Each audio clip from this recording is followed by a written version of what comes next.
We are back with the S&T Football Podcast. Today, we've got the hottest topic in college football right now, and now it's football in general. So, Brendan Sorsby, current update, he is going into the supplemental draft after getting dumped on by the entire country, basically internet, entire country, every other school except the one school that tried to defend him, Texas Tech. But I will let Cezanne give a little rundown of the last video he did on this, and then we'll get into Brendan Sorsby's next chapter. Go ahead, Cezanne. Thank you for that intro, Tom. Yes, we have a massive update and PSA to announce regarding both college football and NFL implications around one singular quarterback coming from Texas Tech, technically, but now we know he'll never actually get a chance to play it down for Texas Tech in college football. So really the former Cincinnati, Indiana quarterback, Brendan Sorsby. So update from the last video. We talked about in the last video the fact that he was kind of in a dilemma between the supplemental draft and returning to Texas Tech because at the time the NCAA had ruled him ineligible to return to college football due to gambling concerns during his previous tenures at both Cincinnati and Indiana.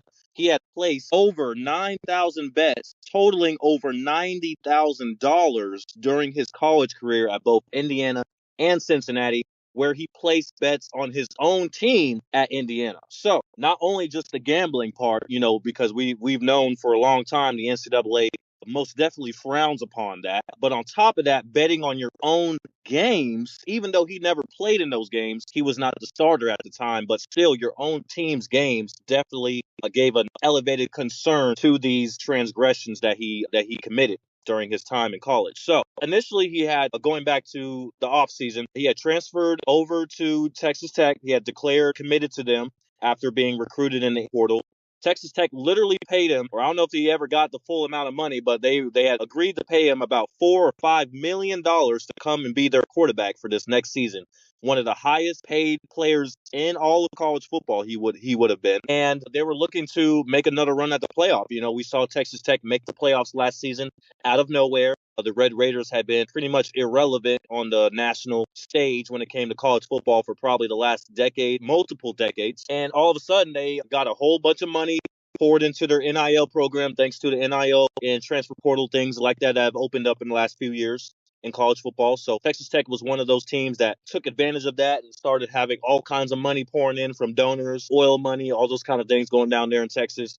They also got a great coach, the best high school football coach they could find in the state of Texas. They paid him a lot of money to become their coach. And it all came together this past season when they went 12-1 and made it all the way to the playoff. They won the Big 12 championship and they lost to Oregon in the second round of the playoffs after they got their bye. But Texas Tech was looking to build upon that with that much success in just a quick turnaround like that, going from, previous years to going all the way to the playoff.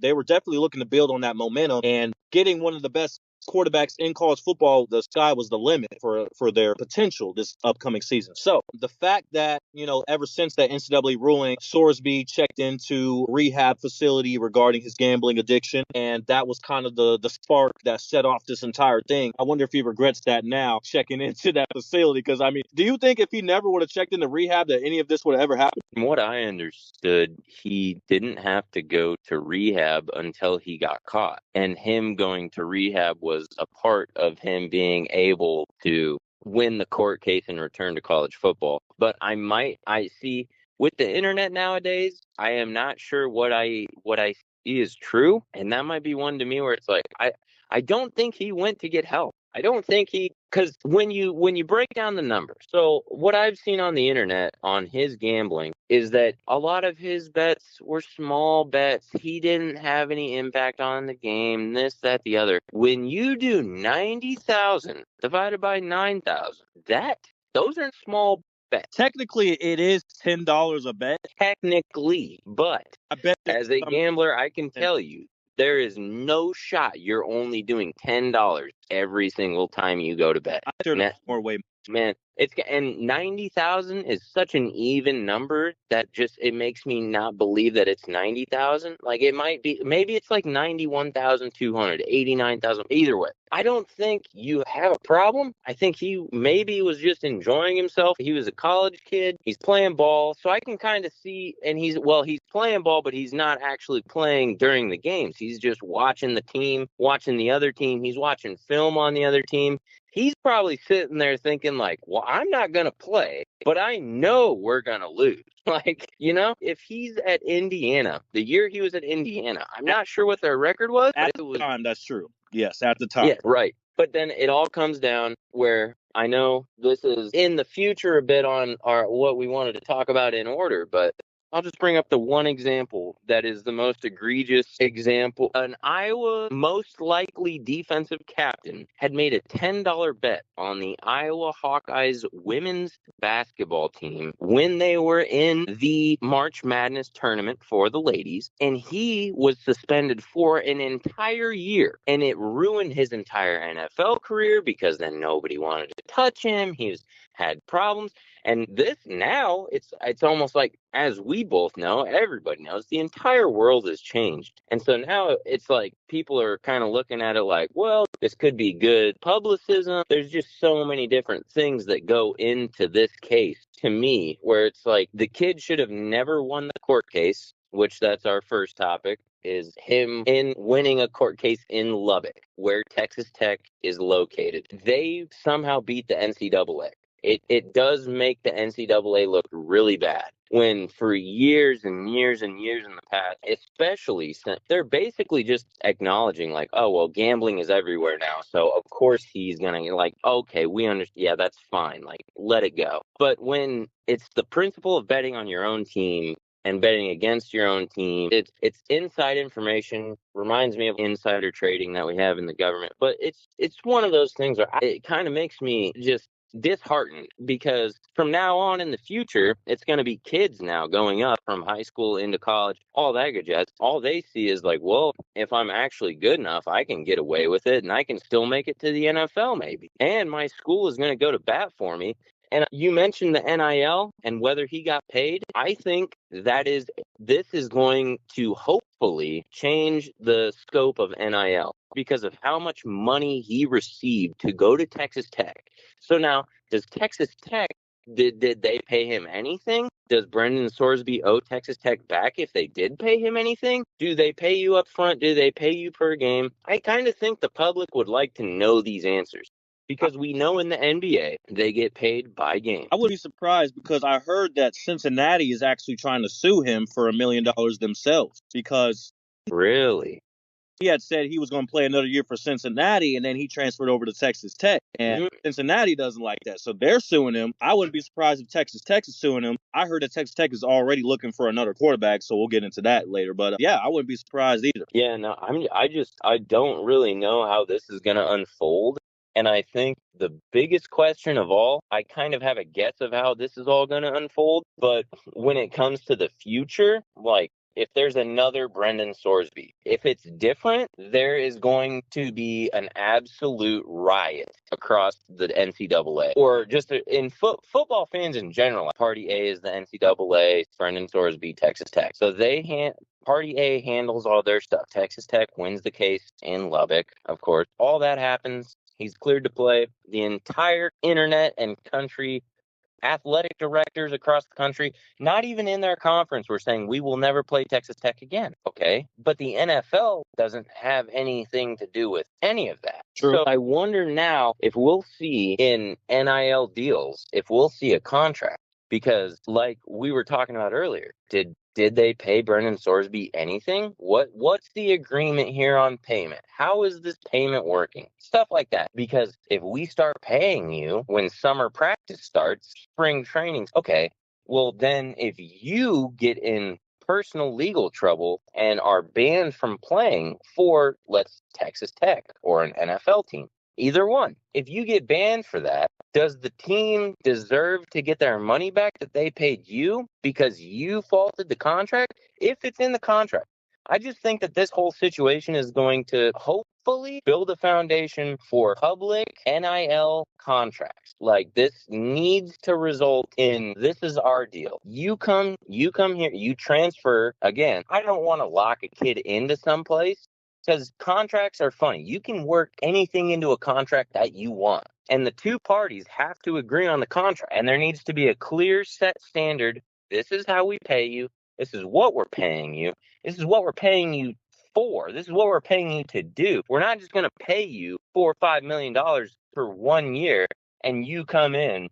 And, like, perfect example, I got his back now that he's at Nebraska. But the quarterback from UNLV, well, actually, no, this was the backup. The starter at UNLV last year threw a fit. Yeah. Because UNLV wasn't living up to their side of the contract. So he decided to sit out. Well, now, if there was a contract that was clearly and well worded, there would be no dispute. So clearly the NIL has problems right now with this contractual form of working with college students, or college athletes, I should say. It's not every student, but I agree. They need to, like you said, get a solid foundation for what the NIL is and what it should look like. Because, yes, like you said, we have had examples of misunderstandings and breaches of contract and things like that. Because there was another quarterback from like Washington that was trying to transfer somewhere, but he had literally just committed to Washington. They were like, hey, we paid you to come here. What do you mean you're about to go jet off somewhere else? You know what I mean? So, because I've heard it mentioned by like Joel Klatt and people like that, like, yes, we need to have some rules around the NIL and transfer portal because we have too many things going on and too many headaches. There needs to be a salary cap, all things like that. So the NCAA is definitely dropping the ball, and they really only have themselves to blame for all this chaos because they're the ones that at the same time are trying to, basically be more progressive and come into the new age of NIL and transfer portal and gambling culture and all those things. They're not adapting quick enough to the changes because while everything else is changing, the NCAA still wants to go back and forth between their old traditional ways and rules and today. Because like with the Brendan Sorsby, you rule them ineligible because you're sticking to the same rules you've always done about players, doing outside things. Even though the players get paid now, you still don't want them to make extra money from gambling. Okay, cool. So now, even though we live in a culture where the players are paid, you still want to hold them accountable for gambling and placing bets. Okay, cool. And I just want to go back over the whole court case anyway. So you go to Brendan Sorsby. You already rule him ineligible, but Brendan Sorsby says, well, I know that I can go to the city that my school is located in. I could go there and have judges that are on my side and that want to see Texas Tech do well. And especially because I saw something that said like literally all of the judges that were ruling over his case, all 5 or 6 judges or whatever that ruled on his case were Texas Tech alumni. Literally. So I don't think that's entirely true. I think It was like all but one of them were. Yes, I think the judge went to Houston Law School, but I think the prosecutor, the defender, all the lawyers, and you're in Lubbock. So if you have a jury, I don't know if they had a jury or not, but if you have a jury and everybody's from Lubbock in your jury, and you're like, do I know who Brendan Sorsby is? No, of course I don't. In Lubbock, Texas? No way. And then I'm on the jury and I'm like, oh, this guy seems innocent, isn't he? Yeah. That's my entire argument right there, Tom, is that Brendan Sorsby amongst and Texas Tech knew that there was a loophole that they could do to get past the NCAA because the NCAA is so weak now that no matter what they rule, somebody's going to find a loophole because the NCAA has not made concrete changes to their standard. Okay, I'm sorry. I'll cut you off there. I do just want to say though, it is tough. It is tough to make the argument that the NCAA collegiate legal team should have a decision over a state or federal court. You know what I mean? Because that gets into extra gray area there. But as the NCAA has usually been The conflict between NCAA and like state and federal courts. If we give the NCAA, you can decide this kid's future over a state or federal judge, it gets weird because. But a state or local court also shouldn't have jurisdiction over the entire college football system. And I mean, even though, yes, they're only ruling on their local team's player, that local team's player is going to playing other teams that are involved in the NCAA. And I think that's kind of where it goes to why so many other programs were angry at this decision because he is playing in a broader league. He's not just playing for Texas Tech. He's going to be playing for Texas Tech, playing against other teams that are Yeah, the rules and that are all those things. yeah. That's where it really becomes a gray area, the conflict between the NCAA courts and the city and state courts. Yes, correct. I'm not saying that in this case the NCAA made the wrong ruling because he should have been infinitely banned from playing college sports. You infinitely banned the Iowa senior that was going to be the captain of the defense and most likely go to the NFL because he's the captain of the defense on Iowa. If you know anything about college football, the captain of the defense on Iowa is usually pretty damn good. They don't allow a lot of points. So Good character for sure. but yeah, just one of those things where I just feel like there needs to be a standard. So at first, the NCAA just cleaned house because I don't know if anybody in the past ever appealed. I think everybody in the past was just like, you caught me. You're right. Fuck. Now my life is ruined. Yeah. With Brendan Sorsby, he's like, no. We're going to fight this. Well, Brendan Sorsby, with the help of Texas Tech, shall I say, because I wonder if he was still at Cincinnati and this happened, would the same thing have come about? Because I think Cincinnati probably would have just been like, good luck in the supplemental draft. We don't want to deal with you. I bet they would have fought for him a little bit too, but they probably wouldn't have got any further protected. You can't tell me they have as much money as Texas Tech. No, it was only. I don't know that they would have, and I also don't know that if you're in Cincinnati, is the judge really gonna care about the University of Cincinnati? Not as much. Unless he went there and loved it. Yeah, exactly. Like you're about to say, unless he went there and really loved it and really wanted Brendan Sorsby to come back to do another, what was it, 8-4, 9-3 season? Yeah. Hey, there's just not as much fight if he was still at Cincinnati. But now that he's at Texas Tech, I mean, he's got oil money. He's got money out the wazoo. If you're telling me my starting quarterback's going to sit out, I'm going to do everything I can to make sure that doesn't happen. That's why I don't even blame Texas Tech for real. Like, I really don't even blame them for real because they're just doing what any team would do. They're trying to win. You know what I mean? They're trying to defend the guy like they're trying to defend their guy. Right. They're trying to defend the guy that they went and got paid money for so that they can win. So it makes sense why. A lot of money. So I don't really blame Texas Tech, even though people kind of want to take their anger out on them. But I don't really blame them because, I mean, any other team would have done the same if he would have transferred to Oregon. I bet you Oregon would have been trying to fight for him too. You know what I mean? So Aside from Texas Tech, like, okay, so Brendan Sorsby, he wins the court case because he has a friendly environment down there in Lubbock. He wins the court case. So all of a sudden, we think now that he's going to return to college football this next season because he got what he wanted. But then we see a fallout because the entire internet, like you brought up, started bringing up examples of players in the past that did not get off this way and started holding the NCAA's feet to the fire, saying, hey, man, like, how come this guy's life got ruined by placing a $10 bet on a women's basketball game, but this guy who placed $90,000 in bets over years, all of a sudden. I do want to add that there's way more than that. Wasn't there an Iowa State player, too? There was an Iowa State quarterback that had placed like a few bets and he got banned for his entire last season or whatever. I'm going to pull it up because I know I sent it to you. I think I saw it. But what this really reminds me of is Reggie Bush. And, you know, for people who don't know the Reggie Bush story, Reggie Bush was one of the best college football players we've ever seen, running back at USC in the early 2000s, late 2000s. And while he was at USC, Heisman Trophy winner, all those great things, he did, I believe, receive some money from some people, whichever sponsors or, you know, donors or whoever. But at the time, back in the day with the NCAA, that was highly illegal or highly against the rules, against the NCAA rules. So the NCAA, what they did was basically take his Heisman Trophy away from him and I believe fined him like thousands of dollars as well, but took his Heisman Trophy away from him that he earned being the best college football player in the country because he had received some money from whoever because he was such a great player. And now, but just not even gambling on his own team. Like, money. You buy the fucking Heisman winner of your college a steak dinner if you see him out to eat.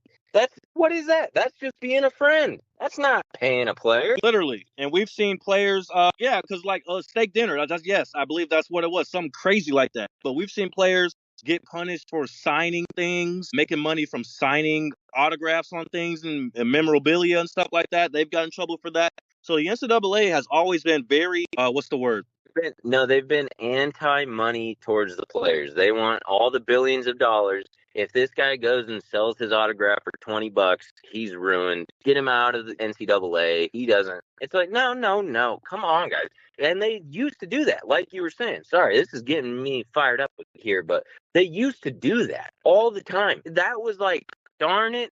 He sold his signature for $20 so he could buy Taco Bell. Like, yeah, because he's broke. They weren't getting paid. Exactly. Now they're getting paid and they're gambling on their own games.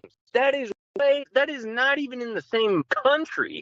Ballpark state country as dudes like Brendan Sorsby betting on their own team while making a fuck ton of money. Excuse the language. They make a fuck ton of money, and then they still go bet. Like, yeah, I'd say give Reggie Bush his Heisman back. Give him all the NIL money now. Fuck, he would have been the richest college football player in the country if NIL existed when he was playing.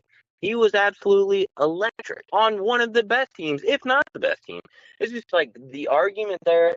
To me, it's comparing apples to oranges. I'm not like going against you here because I agree with everything that you have said. But it's just when you look at what they did to Reggie Bush and now what they're doing to Brendan Sorsby, or what they tried to give Brendan Sorsby, compared to everybody from Reggie Bush up until Brendan Sorsby. And I'm sure there was some before that, like SMU. That's the most classic case of all time.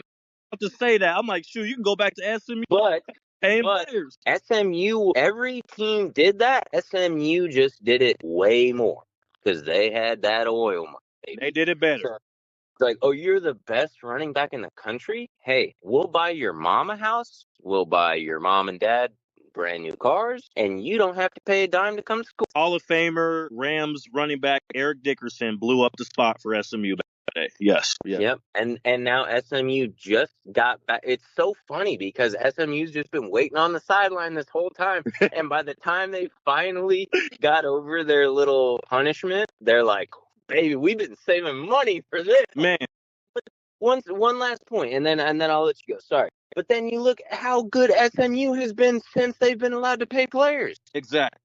They're just as good as they were when they were paying Eric Dickerson. So SMU was the only team in that time paying play. No. They were the only ones that got caught. Because it's like how they say it, like with the mob, you know? Mm-hmm. It's like if you're in the mob, it's like, don't go buy a Cadillac. Don't go buy a nice suit. Keep it low key. You gotta stay low key. Don't get SMU win. And they did. I mean, Brendan Sorsby, though, it's as much as I respect his case and I understand how they were able to win the case, I guess, kind of, not really. But at the same time, it's just one of those things. You look back at the NCAA versus guys that got caught gambling on their own team. We're talking about guys that got caught gambling on a team that had absolutely nothing to do with them. And for the most part, it would be like betting on yourself to win. They only want, but there's other instances where I understand it happens. It's unfortunate, but the history of the NCAA has been, even if it's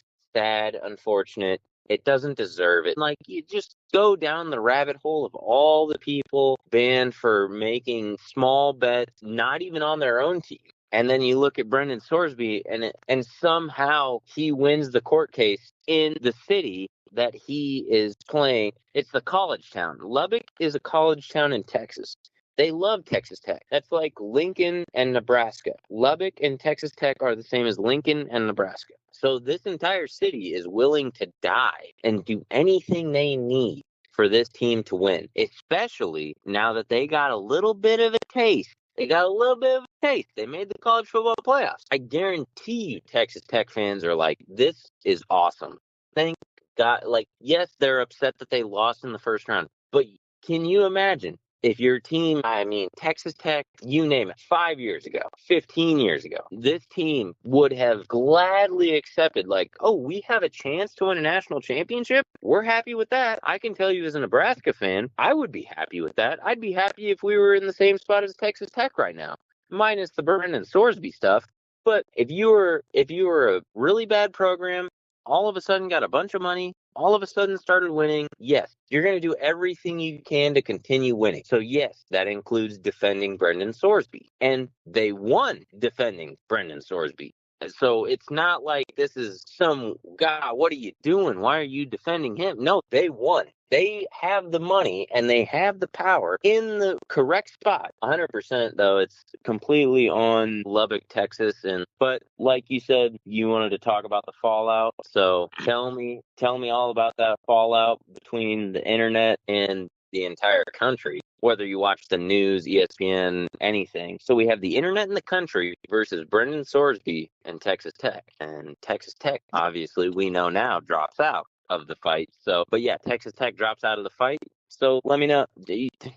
There's too much. I start thinking faster than I can talk. So, Cezanne, please elaborate. Yes. So Brendan Sorsby and Texas Tech get lucky by going through their local city circuit courts and being able to get that injunction that technically allowed Brendan Sorsby to play for their local team. They found a loophole that way. And we all knew that that was the plan whenever he got the initial ban for his final season from the NCAA, that he was going to go and try to fight it through the courts, kind of like how we saw with Trinidad Chambliss and Diego Pavia in their court cases, even though there were different things going on regarding the cases. But as far as trying to get that final year eligibility back, similar cases. So even though Texas Tech and Brendan Sorsby got a small win initially, they thought they won. They were not prepared for the court of public opinion. And, outside of football, the court of public opinion, just in general, when it comes to politics and, things that happen with celebrities, whenever a celebrity gets in trouble,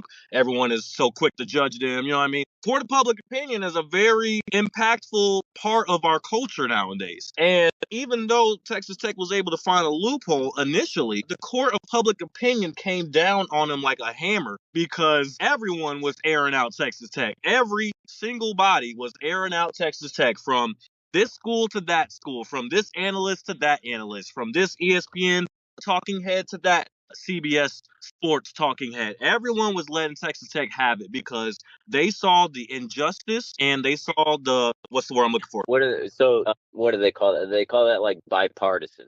Yeah, It's like if like you're getting schools from different conferences agree. Like I don't know if the Nebraska AD was the first one to say it, but he was one of the first to say it for sure. Which is crazy because they're not even in the same conference. exactly. And that's a point that I wanted to touch on because I saw how loud Nebraska was about their displeasure with the ruling. And I'm like, wow, they're not even in the Big 12 anymore. Like, why do they have so much to say? It threatened to stop playing them in all sports, which was Yep. another huge factor of the fallout because the Big 12, the conference that Texas Tech is in, all the other teams had a meeting. They literally had a meeting after the ruling. And they had a meeting without the Texas Tech AD. All the other ADs were there except for Texas Tech's AD. They did not want them part of the meeting. And the other teams came to an agreement that they all do not want to see Brendan Sorsby play for Texas Tech this year. And so now, or at least in the past week or two since then, they have made steps in order to ban Texas Tech from playing in a Big 12 championship if they were to make it. And also, they were trying to basically stop playing them at all. They were talking about not playing Texas Tech at all anymore. And not only just in football, but in other sports as well. Like they pissed off the teams in their own conference and other teams out of conference to the point where they were willing to completely wipe Texas Tech off their schedule in all athletics, not just football, but everything.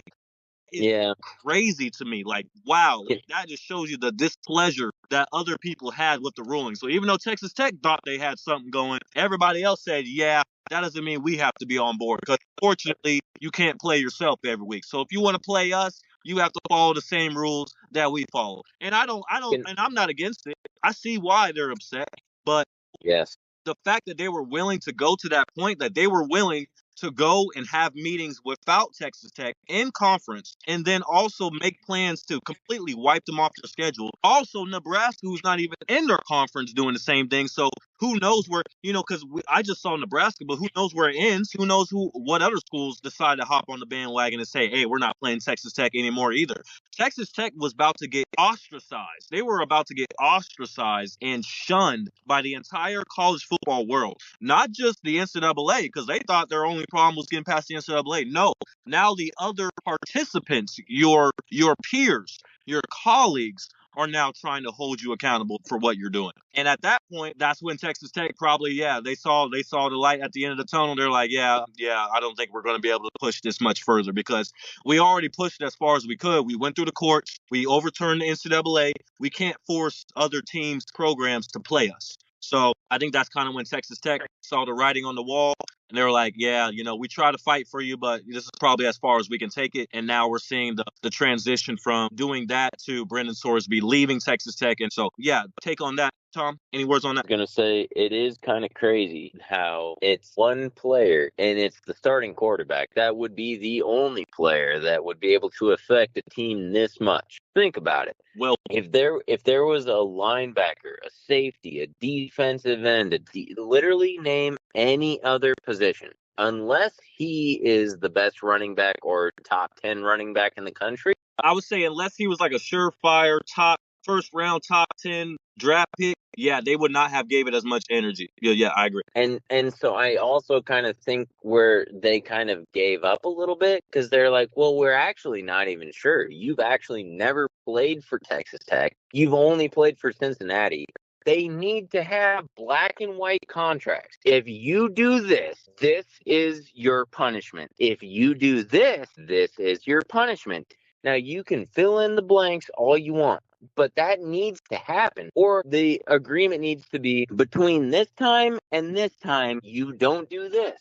Between this time and this time, you have to do this. Because if you're paying a fucking 18-year-old $4 million, he needs to be held accountable. Because you can't give an 18-year-old $4 million and just expect him to be, I'm going to do everything right. No, he's going to turn into Jersey Shore. Like, he's going to ball out. Like, he doesn't care. He just got $4 million at 18 years old. He thinks he's set for life. I think Sorsby's closer to like 22, 23, but I mean, same logic still applies though for a college age guy. Right. It was just a generalization. It could be 18, 19, 20, all the way through your end of college career. Like, you're not prepared to have that much money and be smart with it. So you wonder why Sorsby bet $90,000. He had $90,000 to bet, even if it's okay. You want to average it out? What it's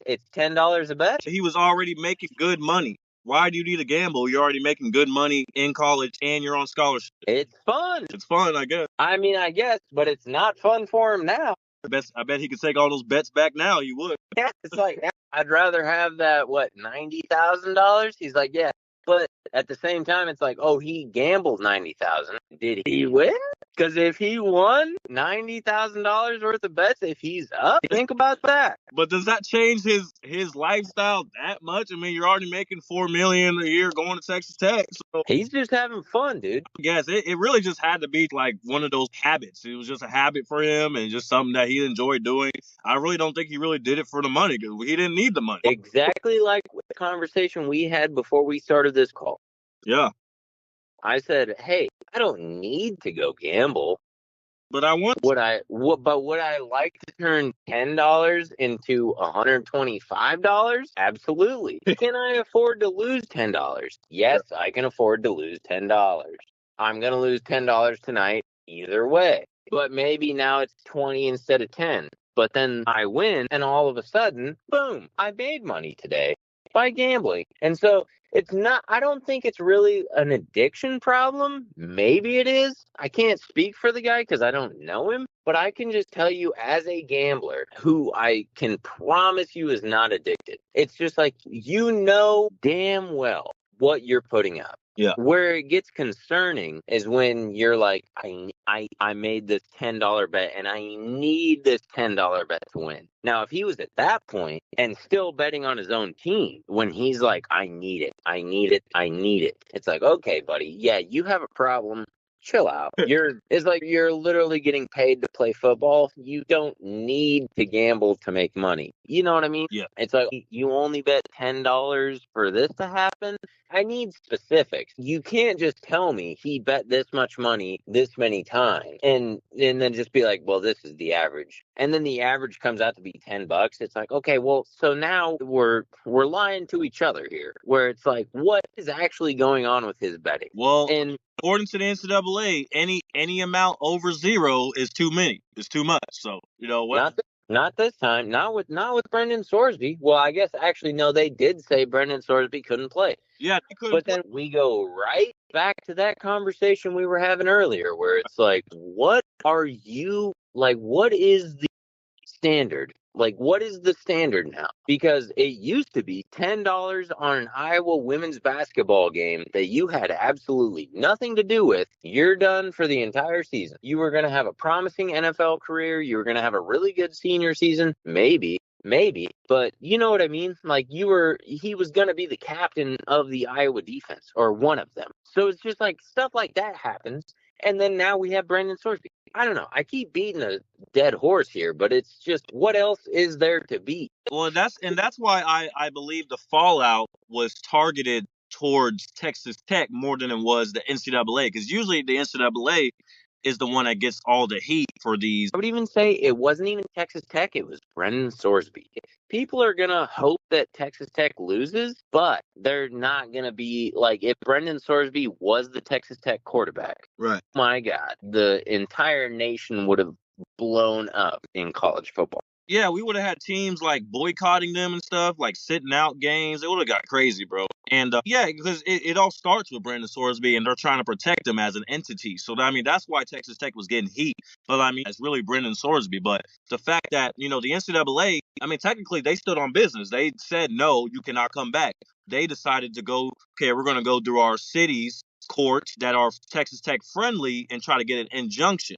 So, I mean, I can't really blame the NCAA. It's just the fact that the NCAA allowed it to happen because they don't have a stronghold. They don't have a grip on the NIL and the transfer portal right now. They're just letting it run wild and free, and that's why we're having these issues. So, I mean, everybody has a hand in it, but I do believe that Texas Tech was the one that was going to get all the heat this coming season if they had Sorsby playing for them. But now he's not. I mean, no reason to really be mad at Texas Tech, right? So, I mean, I'm sure all will be forgiven. But I do want to segue over to the supplemental draft because now that Sorsby has basically learned and Texas Tech has, realized that, this is not going to go much further because now we have our own peers trying to take a stand against us and we can't really go Texas Tech against the world, but we only have so much power, you know what I mean, at Texas Tech. So I think they realized that, and because of that, Brendan Sorsby has informed the Red Raiders that he will be leaving their program. And I touched on it in the last video. I think it also could have been affected by the fact the draft class for this year's draft was weak, so that could also affect it, pushing him up. But I do believe he is a pretty good talent. I do believe that was corroborated by the fact that Texas Tech paid him $4 million to come play for them. But that was my point. Okay, yeah, I bet Brendan Sorsby wished he would have declared for the draft this year because I understand his philosophy of saying like, no, I want to come back. I want to play one more year at a better team and get a better draft stock, which he easily could have done if it weren't for his gambling. So I don't know, man. It's just one of those things where it's like you got to look at it where it's like, okay, so he would have been drafted if he went in the draft this year at I bet he probably would have been a second round draft pick. I don't think he was, and no disrespect to the guy, he was torching Nebraska. I was at the game live. He was an amazing quarterback. He could definitely play in the NFL. He just needs to kind of learn like when not to throw it. Because when he throws, he loves to take chances. In the game that I watched, and then I watched a couple other of his games live on TV, but He's a gunslinger. He's a gunslinger, right? Why Nebraska was so mad at Texas Tech because they got beat up by him at Cincinnati? No, I don't think that was it. They but was talking to you about. yeah, okay, you can make that assumption, but that's a false assumption. I'm a Nebraska fan. Fuck you. No, I know. You know me. I like to get you. Yes. But no, I don't think it was even really that. Like, dude, he was super good. Unless it comes out where Brendan Sorsby throws an interception on the last drive of the game against Nebraska to win $10,000 on a $10 bet. You know what I mean, though? Where it's like he's not betting on that. He's playing in the game. But maybe if he bet against, in general, if he bet against his own team and the spread, because the spread was 2.5. And Nebraska won by 3. He threw an interception on the last drive, which he had a receiver open. Again, I don't want to go down this path, Taking accusations, Tough? No, I don't want to give accusations, but I'm just saying. I was there live. Of all the throws he made that day, he was dialing us up. Like we weren't even playing bad defense. That's the crazy part. Like we weren't playing bad defense. It was 2017 last drive. He has a guy wide open, wide open. I'm telling you, I'm watching this live. I saw it live. I'm telling you, it was wide open. And he completely underthrew the ball. And he was on like the 40-yard line. They could have maybe kicked a field goal to tie the game. He threw it into the end zone. I don't know. I can't say because, I'm not good enough to even be able to throw the ball that far, running that fast, doing all this stuff. I don't want to blame him, but the throws that I saw him make all night compared to that one last throw does, to me, it just brings up like a red flag where it's like, okay. That boy was trying to protect his parlay. Yeah, because you're just like, what happened? Like, I don't know, dude. I think, I'm happy for him. I just hope that now that he has gotten exposed, he does better. Because if he ever gets caught for gambling on anything football related ever again, his football career is done. Immediately, no. And so they're going to keep a close eye on that guy because it's been proven, like we talked about earlier, in his court case, he only bet on games that he wasn't involved in, where he had no impact. That's true. But he still knew the end result. Like, if you ever do any of this, like you just did, you're paying us back all your money. You're never playing football again, and you're done. So I think in that case, he might like wake up a little bit. Maybe he only just tells his friends what to bet, which is what I would have been doing the whole time. Why are you placing the bets? Why don't you have your homies do it, right? Well, so the reason Brendan Sorsby got caught is because he made an account in his mom's name with his mom's card and his mom's social security number. Hey, I would have been having her control it. I'm like, hey, it's her account. It's her bet. That's what he tried to say. He got caught like transferring money to his mom's account and shit. So he definitely was completely in the wrong on betting. And where I'm at with where betting is at right now, it's been so readily available in all states, all over the world. Promoted. Yeah, not even yeah, you're right. Not even allowed promoted. Yeah, go on. Promoted. It's on billboards. It's like, well, y'all create the culture, but then get mad at kids for participating. Obviously, the kids of today are going to participate in. Especially, so if I'm going to play devil's advocate for Sorsby, so he's in trouble for betting money on games that he had no effect on. Sorsby had bet on non-Indiana, non-Cincinnati teams, I probably wouldn't even be like, It'd be like Pete Rose, modern day Pete Rose. Like if he had bet on purely other people's games, I wouldn't even be mad at him for real. But it's just the inconsistency with other players had their lives ruined by this. You know what I mean? Well, you know who Pete Rose is, right? Yeah, but he got in trouble for only betting on his own team to win, and he was the manager. So he was like, "Yeah, I'm not playing, but I'm betting on all my players to win." And they were winning. Right. So he made money. So they said you can't do that, even though you're betting on your own team to win, and betting in your state is legal. But now, so betting is legal in fucking every single state, no matter what. You can find some way to gamble in every state. Yes. And so you're mad at a 19, 20-year-old for gambling when he was at Indiana and Cincinnati. It's like, well, okay, so we're mad at a 19, 20-year-old for being a dumbass.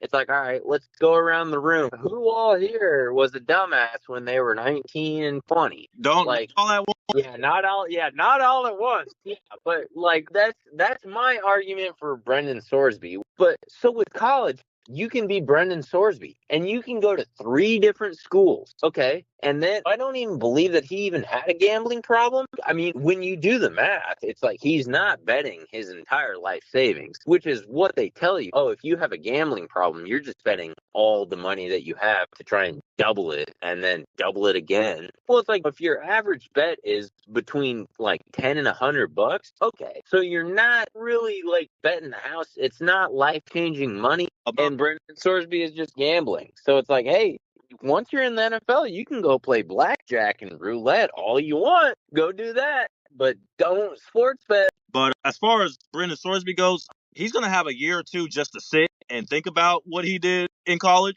He's not going to be playing at the NFL level, probably first year at least. So he's going to have some time to get his things together. So hopefully he spends that year or two wisely and gets his life together as in regards to the gambling and stops gambling, or at least stops sports gambling, or whatever is not allowed by the NFL, and goes and does regular gambling that's allowed, whatever. But he's going to have time to think about it. And if it ever comes back up again, he probably will just be done. So he knows that. NFL teams will tell him when he gets there, most likely, but he knows that he's in trouble. And that's why he lost out on his last college football year. So let's not do that anymore because we've already gone through enough.